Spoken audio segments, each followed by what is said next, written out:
There is so much data out there that supports this notion that happy, healthy employees do better work. Hello, everyone, and welcome to the Work-Life Equation podcast. I'm Priya Krishnan. I'm the Chief Digital and Transformation Officer at Bright Horizons. And I'm Paul Sullivan, co-founder of the company of Dads, and I'll be your co-host with Priya on this season's The Work-Life Equation podcast. Today, our guest is a wife, a mother of two, and also the Managing Director and the Wellbeing Leader at PricewaterhouseCoopers. Not only has she been cited as a leading coaching luminary, she's been featured in Forbes, the New York Post, Working Mothers, and other immense publications for her notable work. She's done a remarkable job of creating a program at PwC for mothers, for fathers, and for caregivers alike. So stay with us and learn more, and please join me in welcoming DeAnne Aussem. How can you go wrong with a name like Aussem?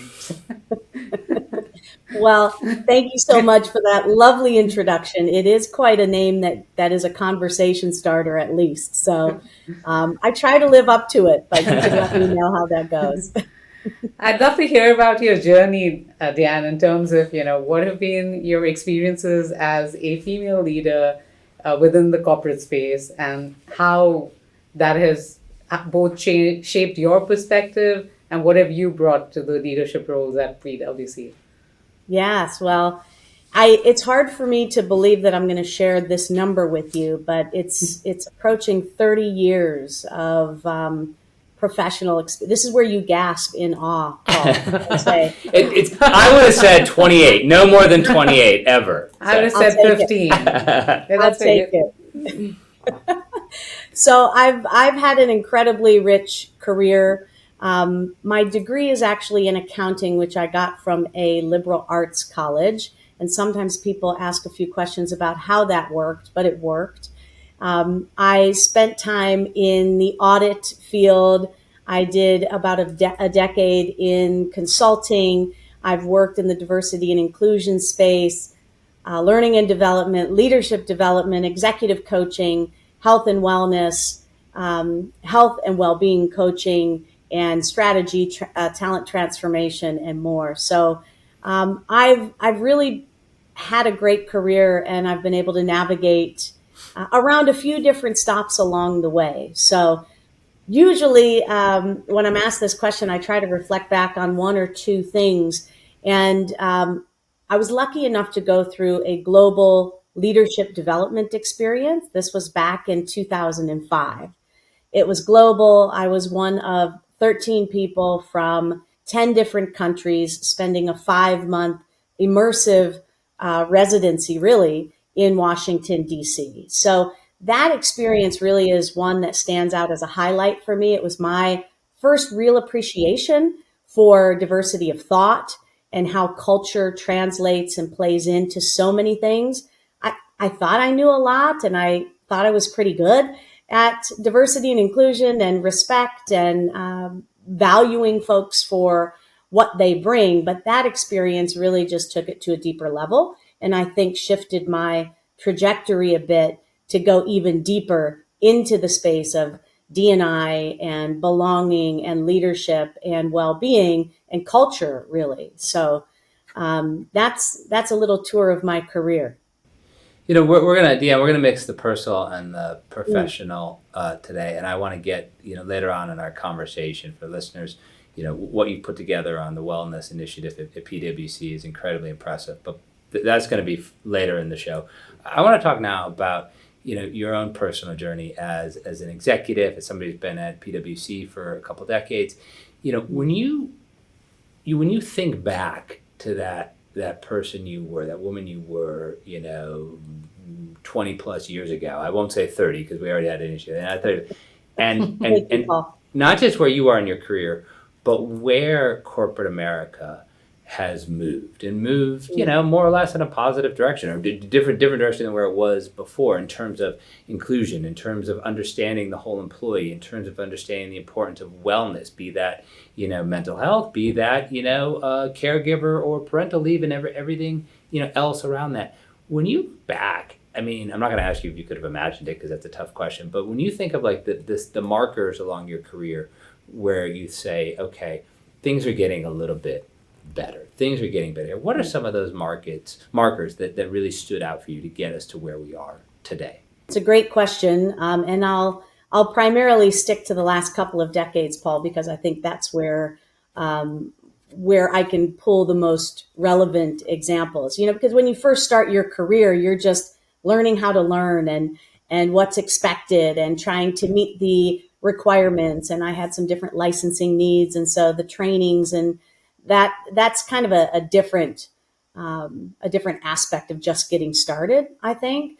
But once I got more comfortable in maybe my own professional skin, there wasn't a lot of mentors, sponsors that looked like me, or certainly when we think about the LGBTQ plus community aspect, that were maybe as out early on in my career. Maybe they were, and I didn't notice, or maybe I was focused on other things. But I really started to pay attention differently, I would say, when I was promoted to a manager level. And now I was responsible for really mentoring, sponsoring, supporting, coaching folks in a different way.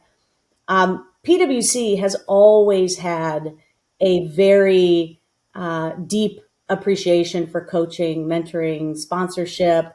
And then so having had access to that and exposure to that, when I went through this global leadership development experience that I mentioned, I had access to an executive coach.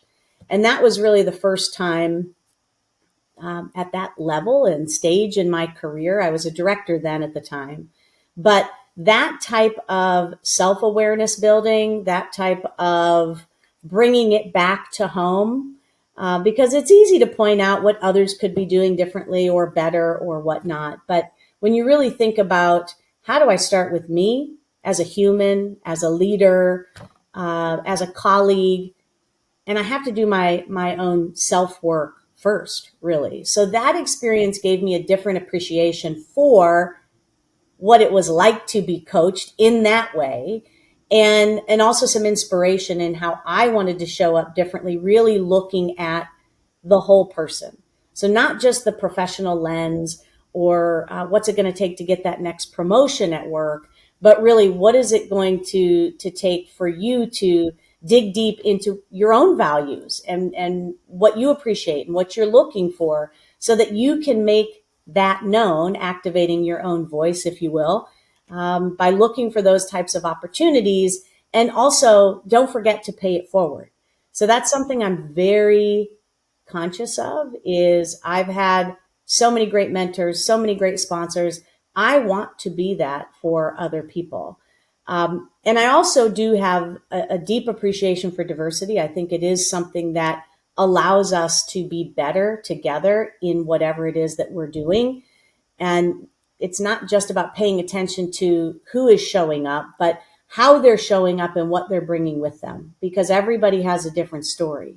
And so taking time to listen, taking time to understand different upbringings or different culture, different norms, different values, and really trusting people and believing them when they tell you their story, instead of running it through our own individual filters or having some sort of opinion or maybe even a judgment about it. Everybody wants to be seen, heard, and valued. And so I think that's so incredibly important as a leader. If you want to get the best out of your teams, you have to know them as people. You have to know what they value and how they feel valued in the workplace. It's interesting because, the notion of saying you have to be included before you can attract diverse populations. And so creating that safe space is really, really critical. I'd love to, hear your perspective on your family and you have an adopted child, and tell us a little bit about your wife, your naturally born child, your adopted child, and we'd love to know how you supported each stage of your family building as well. Yeah. Yeah. I'd love to share that. Thank you for asking. And I should say that leadership development experience that I've mentioned a couple of times now is actually where I met my wife, because she was one of the participants from the Australian firm, from one of our offices in Australia. And we were participating in that program at the same time. So I need to go on record and saying that was the number one takeaway from No that wonder. entire experience. No Yes. wonder you think about it Yes. so fondly. Uh, but so we've been together since 2005. We've been together for a while. We both had big careers and were moving right along before kids came. And then we just decided, we did want to start a family, which as a same sex couple takes a little different effort and science to be on your side. So we started talking to doctors and exploring things like IUI and IVF. And it's actually something that is such an important conversation to have. And at PwC, we have a variety of different inclusion networks, affinity groups, and talking about this type of thing is something we do a lot, because a lot of our people are thinking about starting a family, and how do I do that, and what resources are available to me, and whether you're a same-sex couple or not, we have a variety of things that can support our people every step of the way. That was so important and valuable to me, and to my wife and our now family. So my son, we went through a series of IVF, and we were lucky enough to get pregnant with him. And the interesting thing there is that we used my wife's eggs, found a donor, and then I carried the pregnancy. So that was a big team effort for him. He just turned 13, so we have an official teenager in the house now, which again seems almost as hard to believe as 30 years in my professional career. With our daughter, we adopted her. So again, going through the IVF process, we had exhausted all of our frozen embryos, and I'm adopted. My sister is adopted. It was always something we were open to, but of course we wanted to finish out that IVF journey first. And she came and completed our family in July of 2012. So she is 11 and a half. Yes, if you do the math, I have two middle schoolers, which is a journey and probably a separate podcast in and of itself to talk about. But it's been wonderful. And we partner with Bright Horizons. It's a service for backup daycare, childcare that I used a lot as one of the many wonderful resources that we had available at PwC. We have very generous leaves of absences for parents to spend time with their children, for naturally born and adopted, foster care as well. So there's all kinds of different scenarios that we offer time and space for our people to be able to not only start, grow, but also take care of our family members when needed. And I'm talking mostly about children, of course, because that's my story.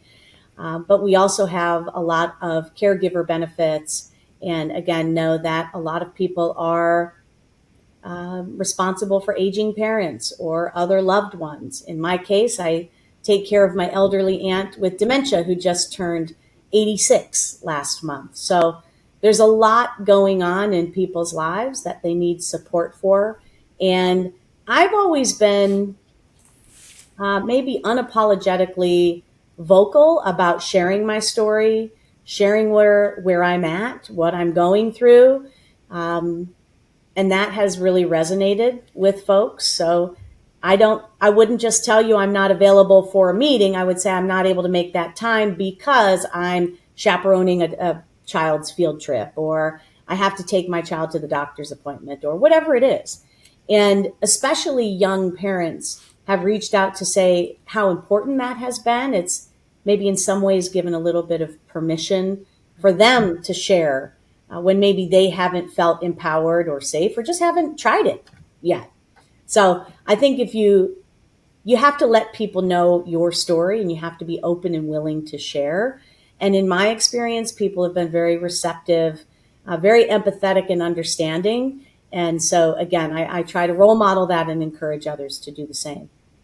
DeAnne, for obvious reasons, PwC is a smart firm and they put you in charge of wellness. You're the perfect person for this when you hear your story. But, the modeling you do is so important for, more junior people who don't have the managing director, who don't have the position of power that you do. But, you've been at the firm 2 decades. When you think about, obviously you want to, you're not naturally optimistic person, you're a naturally open person, you're thinking of the people who helped you along the way. But when you think of, other firms, it doesn't have to be PwC specific, but other firms where managers are struggling, employees reporting to them are struggling, and they're struggling because the people at the tippity top aren't modeling the way you're modeling. And they're not modeling, the world that we live in today. And they're focused on, what we call in behavioral finance, confirmation bias. They got to that level by doing a series of things, and therefore you should do the same.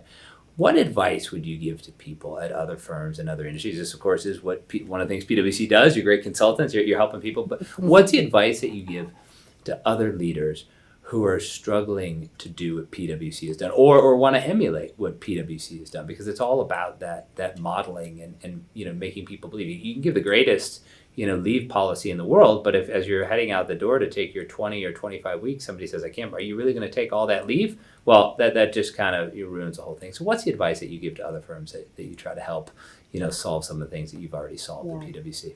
Yeah, it's a great question, and certainly different organizations, just like different individuals, are going to be at a different stage of their journey, and some industries, and so there's a lot of different factors to consider. So I want to say that as a bit of a caveat to say, what I might offer might not fit a certain organization right now for some very good reasons. But what I do think every organization can do is take time to listen to the needs of your people. We have so many benefits, resources, offerings because our people shared what they needed or asked for what they wanted. It didn't happen immediately, maybe, or we offered some other version of something. But that's what I would say every organization can do is listen, take the time to listen to your employees, to listen to what your people are asking for and needing. Some of it might be possible, some of it might not be. But that transparency and communication, and then the follow-up when somebody does share. I mean, if somebody's going to give you feedback, action that feedback. Or if you're unable to, tell them why. I think people really appreciate understanding and having that transparency. The other thing I would say is there is so much data. We love data at PwC. But there is so much data out there that supports this notion that happy, healthy employees do better work. Whether you look at productivity studies, whether you look at various mental health studies, whether you look at leave of absences or, illness and prevention versus treatment, there is so much out there. One of the things that I think is also really important is this notion of connection, because we as humans are innately wired for connection. And so when you reach out and connect with someone and just ask a very simple question, how are you feeling? Last we talked, you had this going on. Where are things at now, right? That espousing that culture of care, again, which is something it's one of our values here at PwC. It's something we like to walk the talk on. It's a pretty easy thing to do, to show up and just ask someone about themselves, how they're feeling, and what might you be able to do to support them if they need that, right? Sometimes people enjoy hearing out loud instead of, I've heard managers say, well, they know I'm here for them. Well, take the time to actually mention it. So that's, I would say, listening to your people for sure. I would say reading and understanding the data and the research that supports well-being as a strategic business priority, because that's how we have positioned it at PwC. We have tied it to our business objectives. We've tied it to our new equation. We've tied it within our My Plus strategy. All the things that we talk about at the firm, again, are bringing this forward. One other thing I'll mention, just getting back to listening, and this is maybe a very tangible idea that employers can think about. We created what we call a candid conversation series So these are basically spaces for our people to come together, discuss their perspectives and experiences, and have candid conversations like this that we actually schedule throughout the year. Why do we do this? Well, when we listen to each other, we can learn. When we listen to each other, we can better understand the lived experiences of those that we work alongside with every day.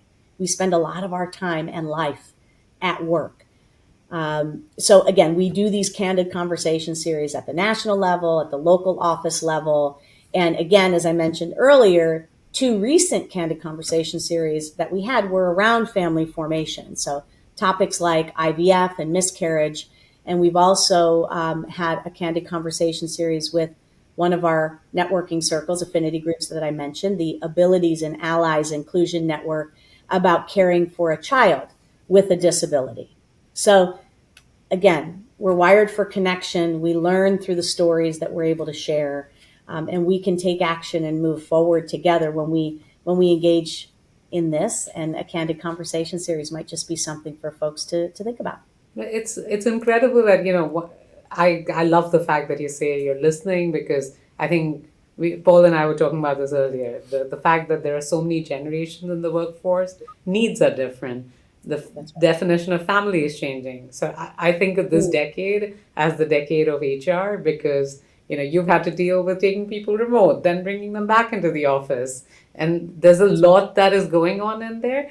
But a question for you is, one is you're seeking feedback. It's not very easy to implement on that feedback. You have to make the business case internally to say, hey, we're hearing this consistently, and this is going to cost both time, effort, and money, and what's a tough economic environment. How do you do that within PwC? And I love the fact that you've said these are tied to your strategic goals, but how do you navigate that, saying here are themes we're hearing, and these are investments we have to make in our people?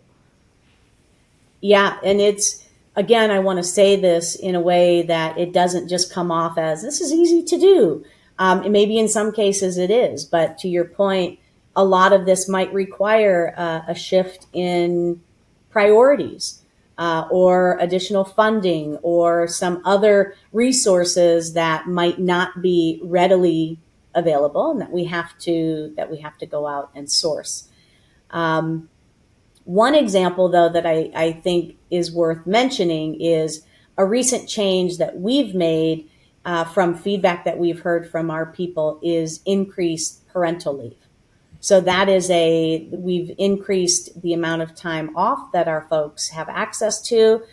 We also have some other interesting flexibility, I would say, when we think about the flexibility needs of people, even beyond parental leave. And just to finish that thought, when we expanded our parental leave for all parents, we went from 8 to 12 weeks. And so again, the additional time, whether it's bonding with a newborn or a newly adopted or foster care child. And then one of the add-ons to that is when our folks are returning to work, we do offer an additional 4 weeks of phased return to work, which again can allow them to work a reduced schedule of, say, 60% of a 40-hour work week or 24 hours, but they're paid their regular base pay. So that's kind of an on-ramp back into working after being off on that parental leave that we have increased, like I said. So I think part of this is understanding what people's wants and needs are. Sometimes maybe you have something that comes close. We have that as well. Sometimes it's a matter of people just don't know all that we offer. And so we have to really educate and find ways to communicate, maybe even in some cases direct market some of what's on offer, so that we are raising people's awareness and driving that adoption. So it may not be net new. It might be what you have already, or another version of what you have already. So we're always in that iteration, listening, iterate, and hopefully coming back with things that our people are really interested in. One of you mentioned something that I just wanted to come back to, and it's the importance of safe space You mentioned this, Priya, and Paul, I know we've talked about this as well. When you have that safe space, or you have those policies, might seem a little too heavy, but policies are good too. When you have that permission for folks to show up as their authentic self, it can really open the door to so many wonderful things. And one other thing that we've done that I just again wanted to mention was we have a voluntary submission of self-identification data for our people. So when our people self-identify in different ways, then of course we gain a more dynamic understanding of the employee workforce across many different forms of diversity and lived experiences. So this year, 72% of our people have used our self-identification features. This again is an idea maybe for other organizations to consider. And they voluntarily disclosed aspects of their identity. So this might be things like veteran status or disability status or LGBTQ plus identity. So again, I wanted to come back to that and just mention one other thing that we've done. And again, maybe that's a form of listening to our folks, but giving them the opportunity to share and self-identify and have that data to drive data-driven decision-making has been very, very helpful as well. You're listening to the Work-Life Equation podcast with Paul and Priya. Our guest today is DeAnne Aussem, who runs well-being at PwC. We're going to take a short break, and we'll be right back. What's more magical than a childhood filled with days of play, learning, exploration, and discovery? At Bright Horizons, we think of childcare as a chance to help a child experience it all. Our teachers go beyond the usual, ensuring your child has an enriching, satisfying day. They take the time to listen, engage, encourage, and celebrate the wins, big and small. At Bright Horizons, we put the care in childcare. Visit brighthorizons.com to find a center near you. I got in! When it comes to college admissions, those 3 words are the ultimate goal. Our podcast, Getting In, a college coach conversation, helps you reach that goal. You'll hear from former admissions and financial aid officers on techniques to help your student navigate the admissions process. Our experts provide actionable tips, the latest trends in admissions, and a monthly Q&A. Take advantage of all this insider knowledge, all from Bright Horizons. Visit the College Coach website at getintocollege.com. Welcome back to the Work-Life Equation podcast. We're here with DeAnne Aussem, and we're looking forward to the second part of this conversation, DeAnne. So, DeAnne, one of the things that impresses me, and you and I have talked about this in the past, but PwC developed its Be Well, Work Well program back in 2017, which is amazing, really ahead of the curve. But then this thing called COVID happens in 2020, and people go home, they come back. Other companies are trying to figure out, what are we going to do around the well-being of our employees? Some have figured it out. Some are still struggling. Some perhaps are kind of head in the sand about this. Talk about how this program, the Be Well, Work Well program, came to be, and then discuss how you had to tweak it, during COVID and everything that's followed since then. Yeah, absolutely. So as you said, Paul, in 2017 is when we officially introduced Be Well, Work Well. This is really our effort to create an environment where our PwCers are encouraged to bring their best selves to work, and they are supported across 6 dimensions of energy: physical, emotional, mental, spiritual, financial, and social. So again, and I do want to say we launched Be Well, Work Well kind of officially in 2017, but we had long talked about well-being as a leadership skill and in a variety of other ways through our focus on flexibility and other things well before 2017. That was just really the official launch. But why did we do that? We did that because we really do believe to succeed and thrive, we have to embrace practices that energize us and prioritize our well-being so that we can be our best selves at home, at work, in our communities, etc. So you mentioned this thing called COVID and the impact of the pandemic, as well as various changes and events that we've all experienced over the past few years have really only reinforced the importance of personal well-being and the need for businesses and organizations to really commit to creating environments that enable everyone to put their health first. So really in the first year of our transformational people experience, I mentioned it before, but we refer to it as My Plus. And again, this was in our fiscal 23. So within the last year or so, we expanded protected time. So we have 2 week-long firm-wide shutdowns each year, one in July, one in December. And we've also launched a lot of various tech-enabled solutions to make it easier for our people to plan and communicate and ultimately take protected time off.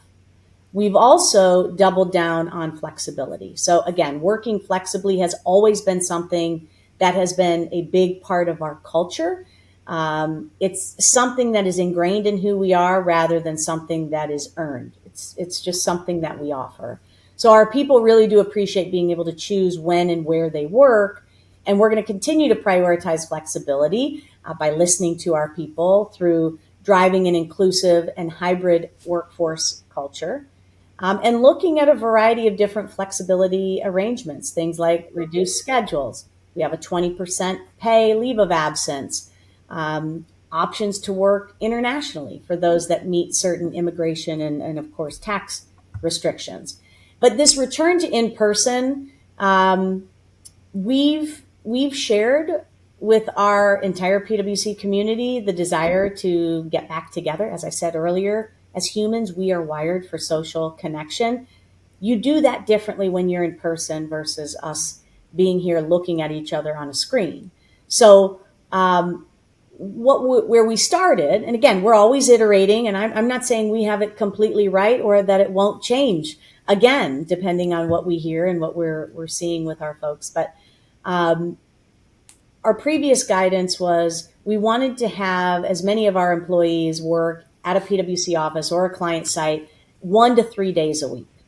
Going forward, what we're asking is that our people get together and try to spend 50% of their time over the course of a year with each other and or with their clients. So again, being together, it's an important part of our culture.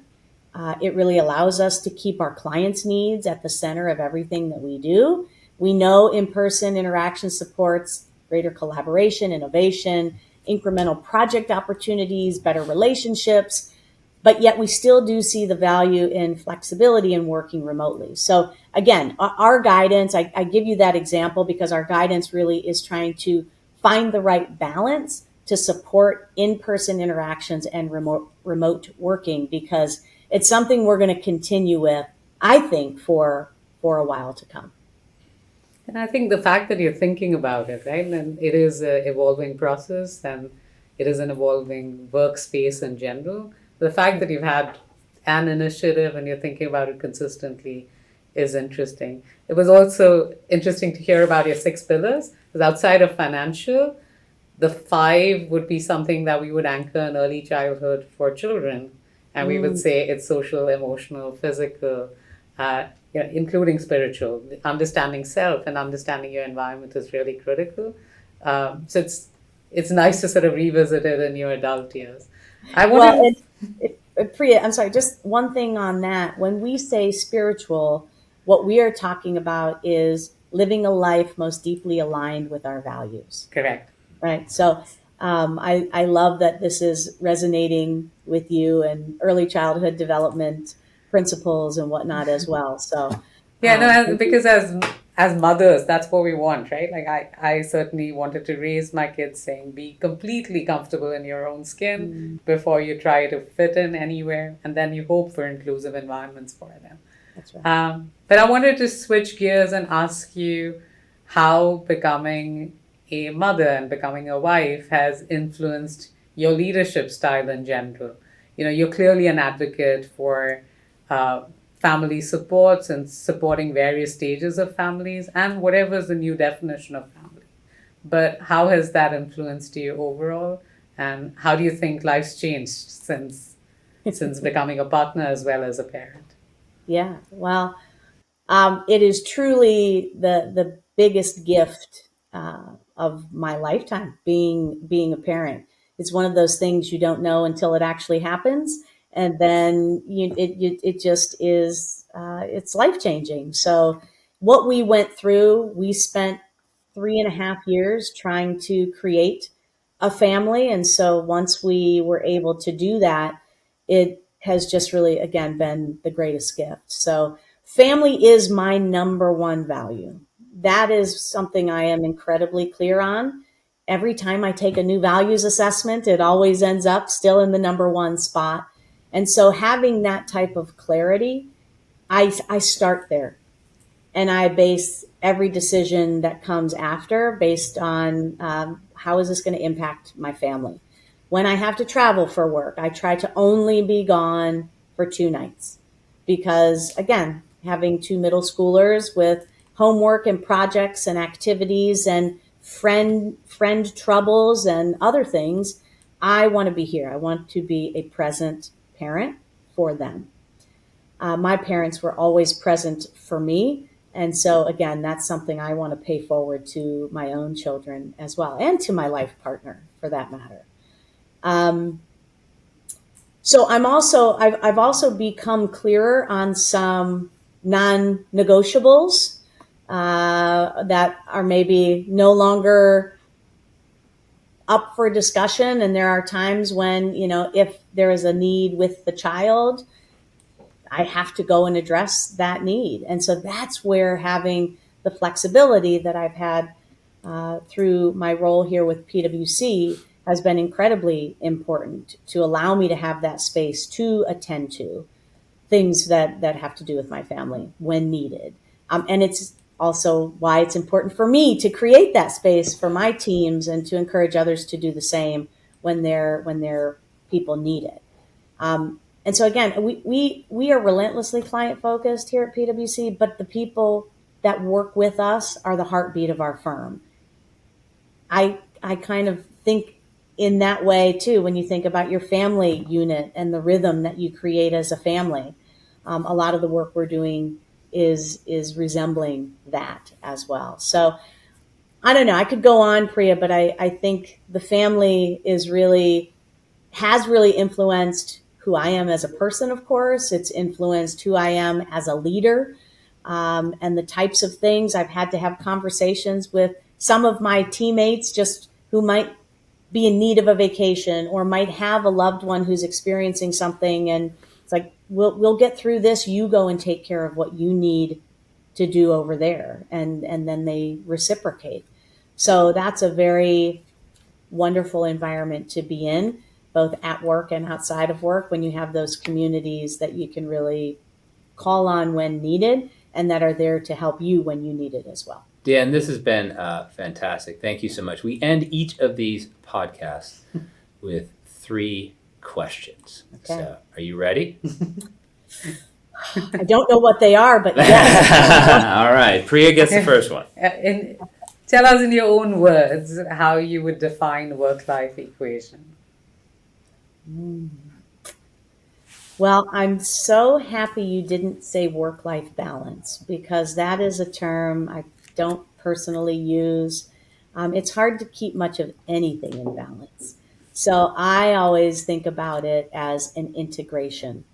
And the equation might sometimes fall more in the favor of work. We work in rhythms. Our physiology works in rhythms. So finding that rhythm based on what's going on in life, what's going on in work, that you could write the equation a little bit differently depending on some of those circumstances. But I do think we need to pay very close attention. The saying, you have to put your oxygen mask on first before you can help others. So taking care of ourselves is a big key ingredient to that work-life equation.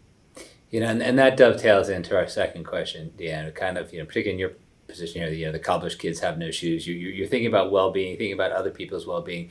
When you're not at work, when you're not being a parent, when you're not being a partner, How do you unwind? How do you unwind for yourself? Yeah, ooh, I love that question. There's probably more I could do, but I will say I am a total hot yoga devotee. I was there before this morning before our interview, and so between hot yoga and also working out at the gym, doing a lot of heavy weights and whatnot, I just think there's such a connection between the physical, mental, emotional stability, at least for me. And I know the data would show it's probably true for all of us. So I also love unwinding through quality time. So we do a lot of traveling. We do a lot of camping. We're always outdoors doing something. So anytime we can be in nature, experiencing something together is also, it fills my cup. All right, DeAnne, I usually say this at the top, but these answers aren't being graded, but I think you left something out. Something that I know that I don't know if the listeners know. Okay. Your What? bulldog? What about your bulldog? Anybody who has a bulldog, that you should always lead with that. That means you have a good sense of humor if you have a bulldog as your pet, or a veterinarian as your best friend. Funny you should bring this up again, Paul, because said bulldog, whose name is Mac, we call him Big Mac because he just happens to have become the biggest one from the litter of his siblings, was at the vet this morning for yet another issue. So we are best friends with our vets, but of course, we have 2 dogs, 2 cats, and a fish. So I think any interaction with our animals will also be incredibly renewing. He does have, none of the others are here with me in the room, so he does have an edge on his adorable nature that can sometimes just really be sweet. What a great arrangement that he gets to go to your friend the vet and you get to go to hot yoga. So I get to ask the third question, which is, what empowering advice would you give to young mothers on this podcast? We have a range of listeners around, excelling at their family life and at their work. So many things, but I'll try to keep it brief. First and foremost, you are not alone. And there is not one perfect way to do anything. I remember as a new mom, I got caught up in, is this right? Is that wrong? Is this good enough?